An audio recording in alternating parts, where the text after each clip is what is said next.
The bus on its way from Haridwar town to Mussoorie in Uttarakhand state skidded off the road.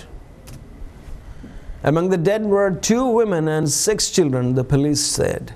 The BBC reported bus crashes are common in India, often caused by poorly maintained vehicles and reckless driving. They claim thousands of lives every year. Senior Superintendent of Police G.S. Matrolia told the press trust of Indian news agency that the passengers, businessmen and their families had gone to Mussoorie along with their families for the New Year celebration. The injured have been taken to government hospital.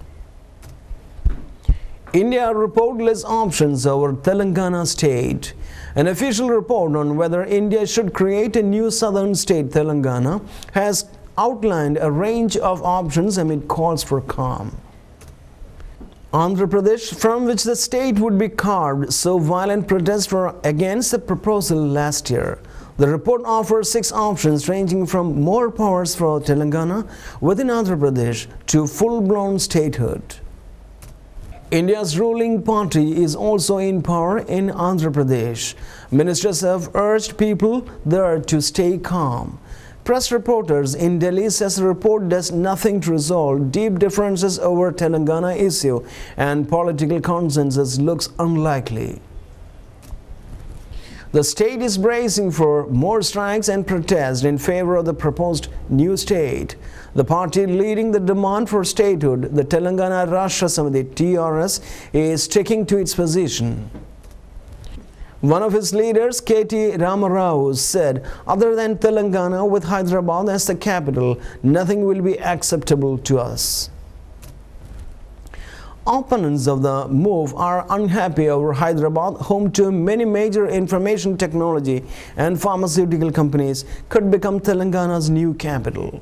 The final decision on new state lies with the Indian Parliament, but the State Assembly must also pass resolution approving its creation.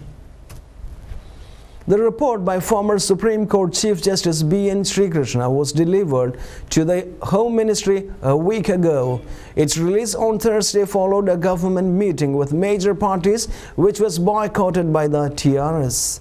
Bharatiya Janata Party, BJP and Telugu Desam Party also did not attend the conference. The right option that we think is, and that the Union government has committed itself to on the 9th of December 2009 is the formation of Telangana state with Hyderabad as its capital.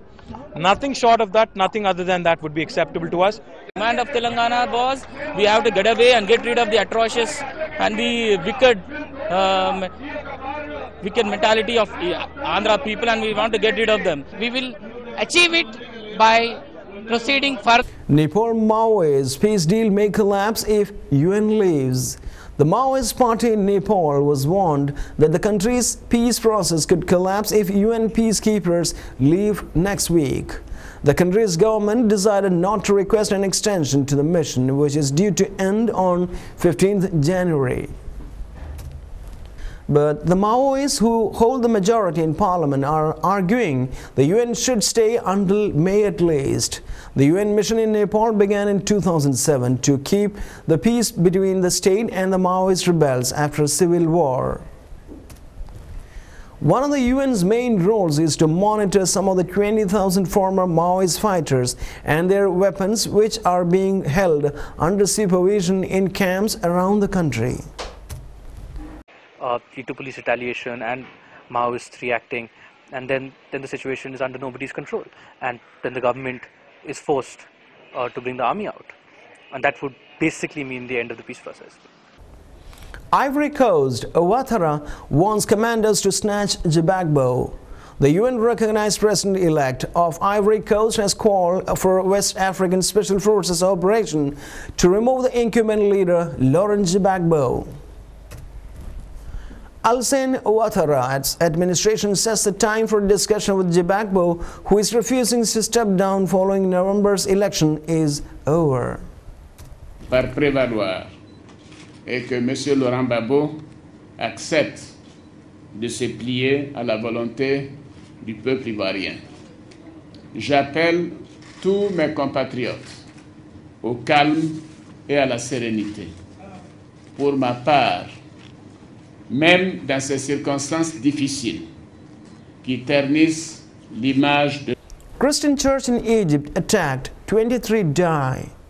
Armed Egyptian police have been ordered to protect churches where Coptic Christians are expected to gather in large numbers. There have been calls for Muslims to hold vigils outside Coptic churches in a gesture of solidarity. But some radical Islamist websites have urged more attacks, publishing church addresses in Egypt and Europe. The bombing of the Al-Qidisin church in Alexandria on New Year's Day was the worst act of sectarian violence in Egypt in a decade. It triggered days of protests and riots by Christians, blaming the government for encouraging discrimination and not doing enough to protect them.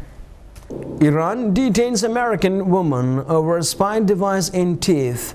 Iran has detained an American woman accused of hiding a spying device in her teeth, Iranian newspapers report. Hal Talian, 55, was held as she tried to cross the border from Armenia without a visa, the report said.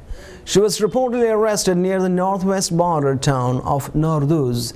It's unclear where she is being held. Israel kills 2 Palestinian men near Gaza Strip border. Israeli troops have shot dead 2 Palestinian men they say were trying to cross the border fence separating the northern Gaza Strip from Israel. The deaths come after a month of increased tension along the border with frequent exchanges of fire. Indonesia Muslims on trial for stabbing Christian elder. Islamic hardliners in Indonesia are standing trial accused of stabbing a Christian church elder near Jakarta. Police say the assailants also beat another senior member of the congregation above the head with a wooden plank during the attack. Pentagon seeks biggest military cuts since before 9/11. Defense Secretary Robert M. Gates said Thursday that the nation's extreme fiscal duress now required him to call for cuts in the size of the Army and Marine Corps, reversing the significant growth in military spending that followed the terrorist attacks of September 11, 2001. The White House has told the Pentagon to squeeze the growth over the next 5 years, Mr. Gates said, reducing $78 billion, the amount available for the Pentagon, not counting the cost of its combat operations. The decision to go after Pentagon budget even while troops remain locked in combat overseas is the clearest indication yet that President Obama will be cutting spending broadly across the government as he seeks to reduce the deficit and stave off attacks from Republicans in Congress who want to shrink the government even more. Republicans have for the most part resisted including military spending as they search for quick reductions in federal spending. We'll move on to the business world.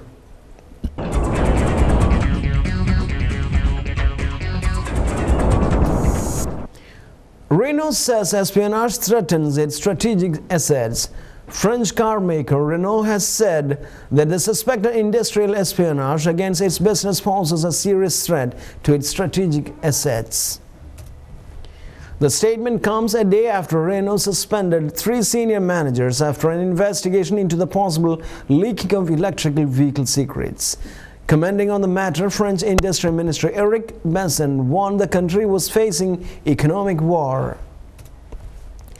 Mr. Besson said the situation at Renault appears serious.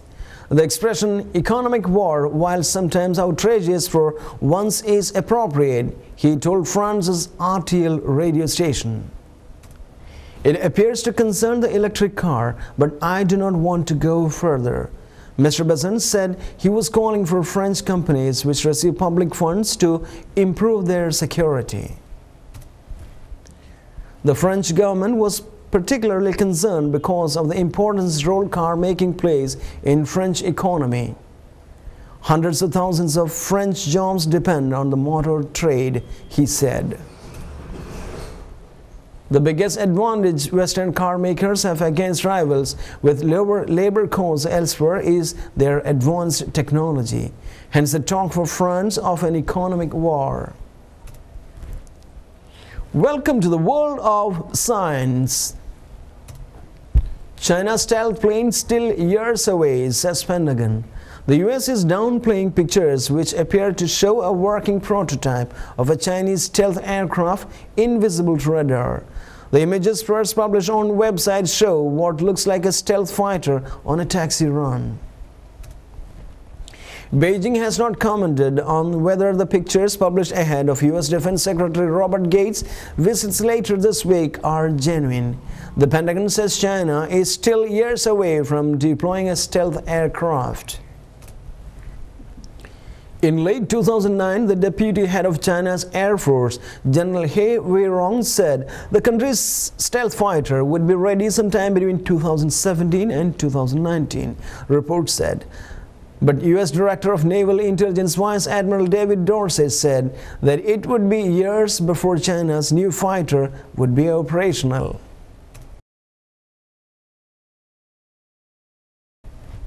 And in sports,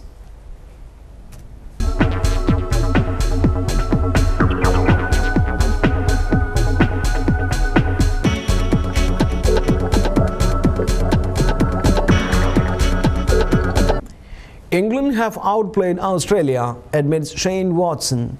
Australia's Shane Watson says his team have been totally outplayed by England as the tourists close in on a 3-1 Ashes series win. With one of the day's fifth and final test in Sydney remaining, Australia are 213-7 in their second innings, still 151 short of making England bat again. We had so much to play for this game, but we have been totally outplayed again, said opening batsman Watson. They have continually stood up all their players throughout the season. England wicketkeeper Matt Pry enjoyed what he called the best day of my career as he hit 118 of England's 644 runs, then took 4 second innings catches. It was phenomenal, he said. It will go down as one of, if not be, the best day of my career. The atmosphere and support we have had from Barmy Army all tour has been phenomenal, and this has been a great day for England. And before we close today's bulletin of news analysis, let's have a recap of the main points. Cold snap forces closure of Delhi schools. Anti-US cleric returns to Iraq and to power. Pakistan government reverses unpopular fuel price rise. US to send 1,400 additional Marines to Afghanistan. 4 die in tribal clashes in India's northeast. Many killed in Haridwar bus crash. And there we end today's bulletin of news analysis. Be with us in the coming weeks to thank you.